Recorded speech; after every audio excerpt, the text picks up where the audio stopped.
L2 regularization. You are reducing the weights to 0 means L1 regularization. So if you are using square weight, L2 regularization.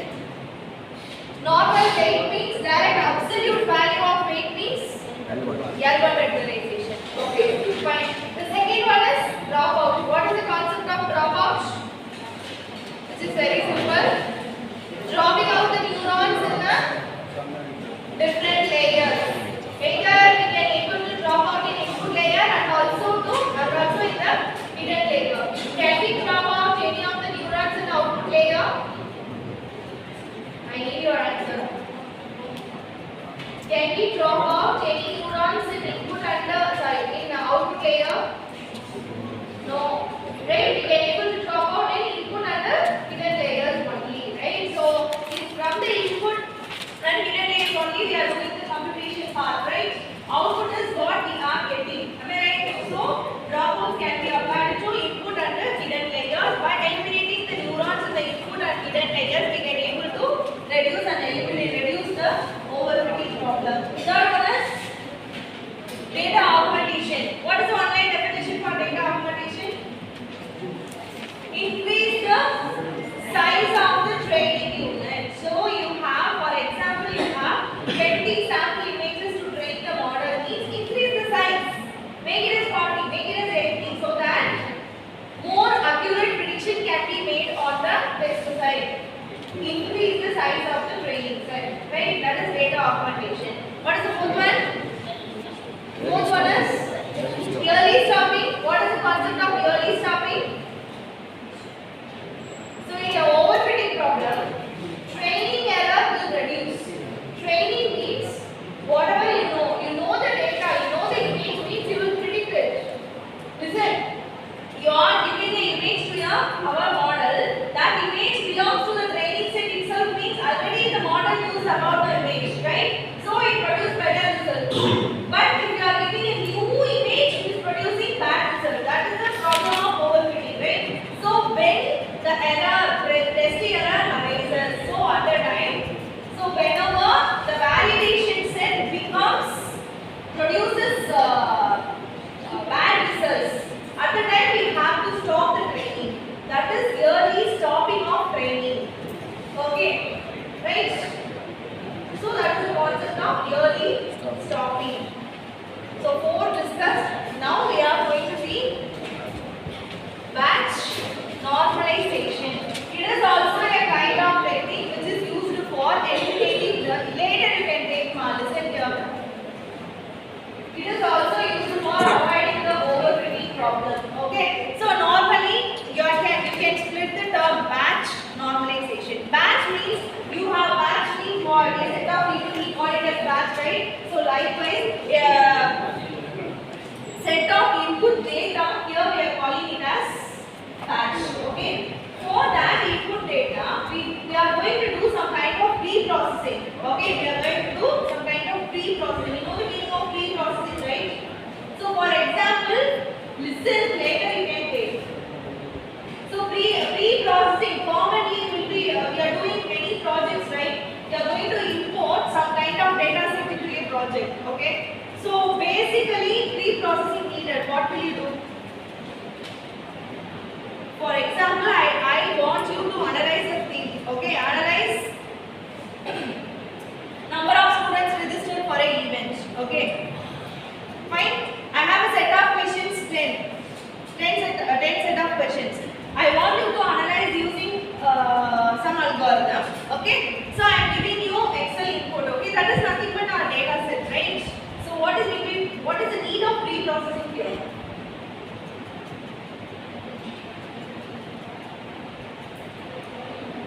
So maybe the data set contains missing values, right? Per question can answer. So maybe it contains missing values or wrong values. Right? Those things are not necessary for our model to learn. With the wrong values, if you are reading the model means obviously it will produce wrong output. Am I right? We have to pre-process the data which we are going to give it to our model for learning. Right? So pre-processing is needed in all aspects, all kind of projects, right? So here normalization is act as a pre-processing tool which will change the data, numerical data to a common scale without changing its originality. Okay? So it is reducing, in the previous step we are reducing weights, right? So likewise here also we are changing something by which we are reducing the overfitting problem. The main concept is here we will be adding the extra layer in batch normalization. We will be adding the extra layer to reduce the problem of overfitting.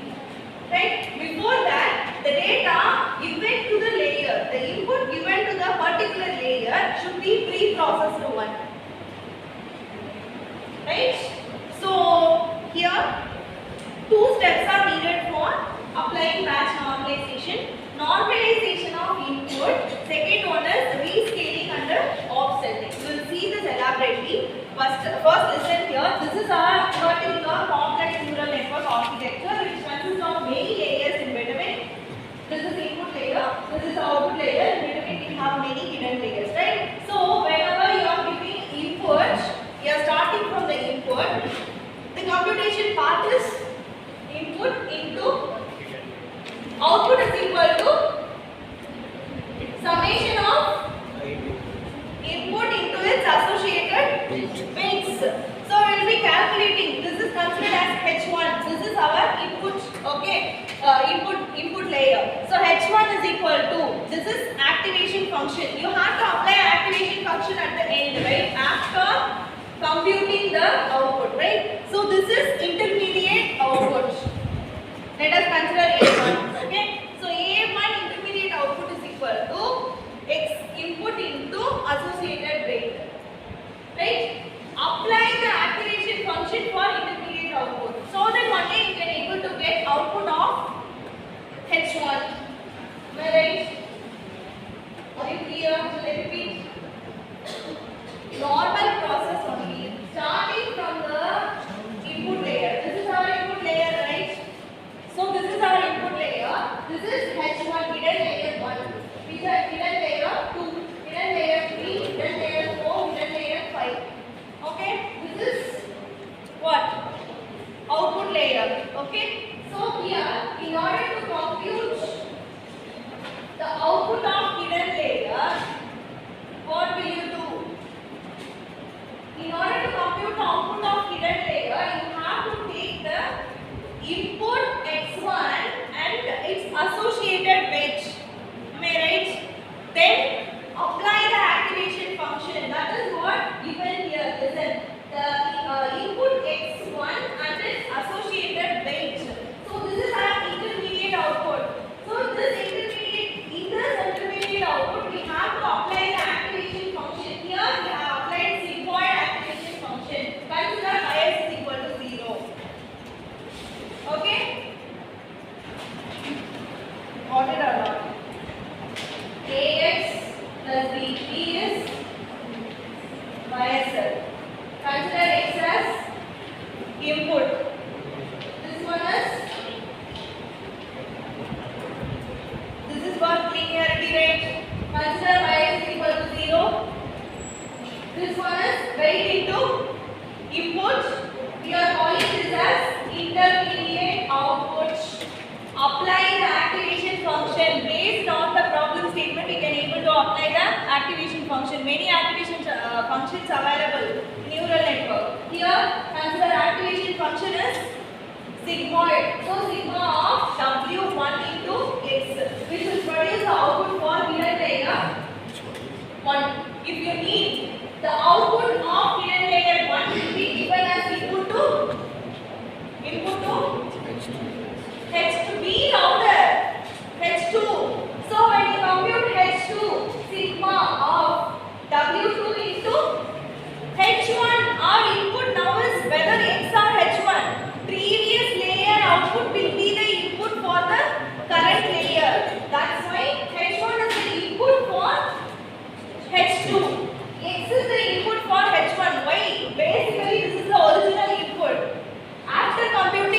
H1. H1 is the input for H2. So sigma of W2 into H1. When you apply this, when you elaborate the H1 here, sigma of W2 into apply H1 formula. Sigma of W1 into X. So likewise it will goes on up to number of hidden layers in between input layer and the output layer. Overall, the generalized term for computing the output is equal to sigma activation function of weight of the last layer. L is considered as number of layers.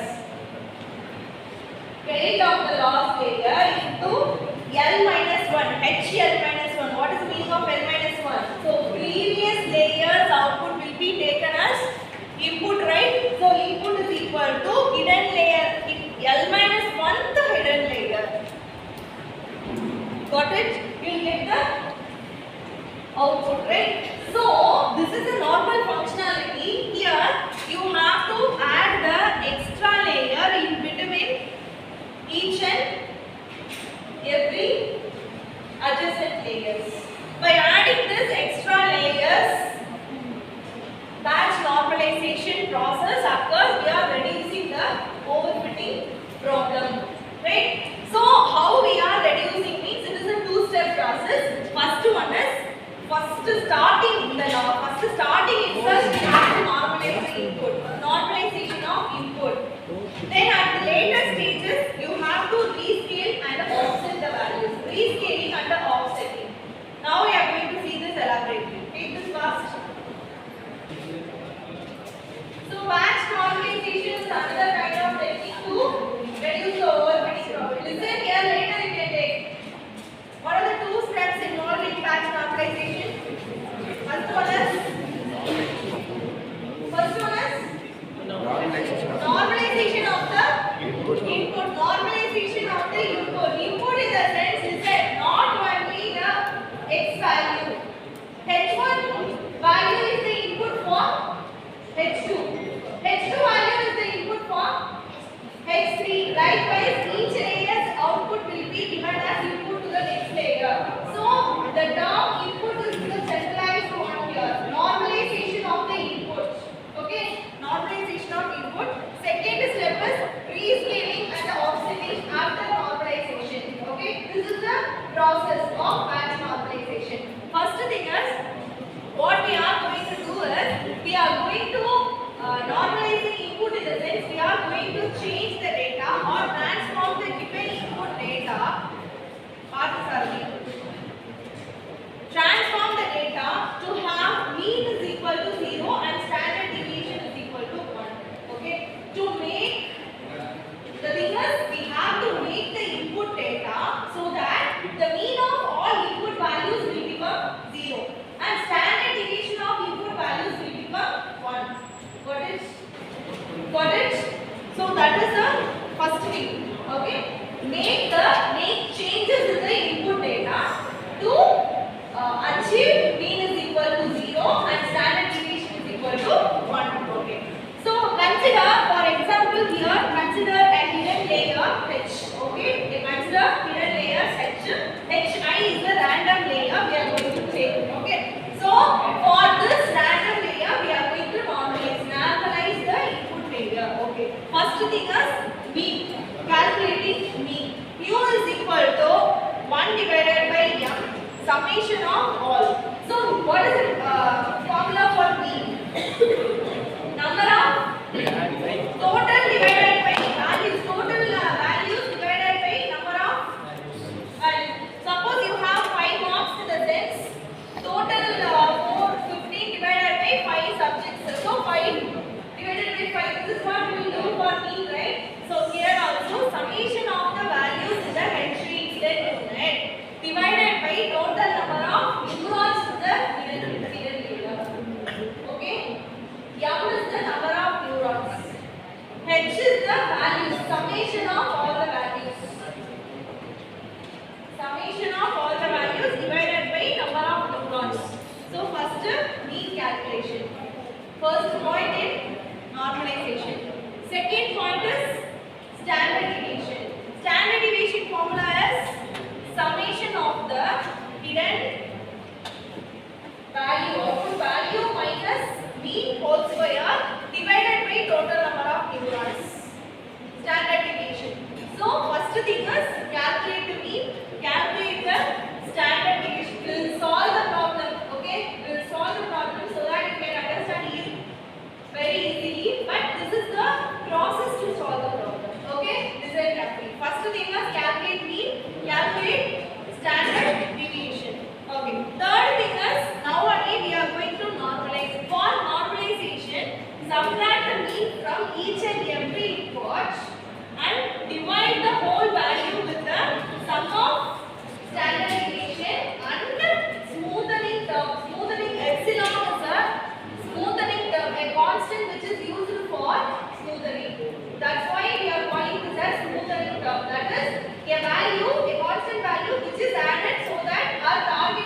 divided by standard deviation plus smoothing term epsilon.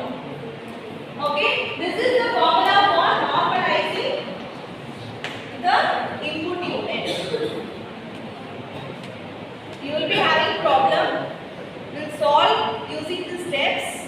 We'll solve it in the next class, but this is the process. So, formula for normalization is hidden unit input value minus mean value divided by standard deviation plus smoothing term epsilon, which will be given as constant. Okay? So, in order to apply this, we need two things. This will be constant. This will be derived from the problem statement. Am I right? Input value is given in the problem statement. This will also given in the problem statement. The two things are has to be calculated, right? Mean and standard deviation. Mean calculation, standard deviation calculation. So this is the first step in batch normalization, normalization of the inputs. Okay? After normalizing the inputs, prescaling and offsetting of the inputs. Normalize the inputs. Second step, prescaling and offsetting. Okay? So in order to apply this step, two different parameters are used. The parameters are gamma and beta. Last page.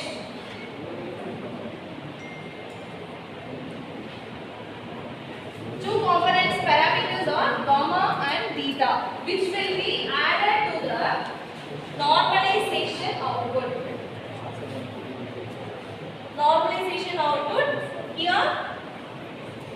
Gamma is for gamma term is used for rescaling and beta is used for shifting. This values has to be chosen cleverly so that because it will have an impact in the output value. So this value has to be optimal. Optimal value has to be taken for gamma and beta. The formula for applying this is now the output value becomes gamma into normalized HI plus beta value. So this is the final batch normalization output. Okay? So two formulas you have to keep in mind. First is normalization of input. HI normalization is equal to input value, HI input value minus mean divided by standard deviation plus smoothing term. Okay.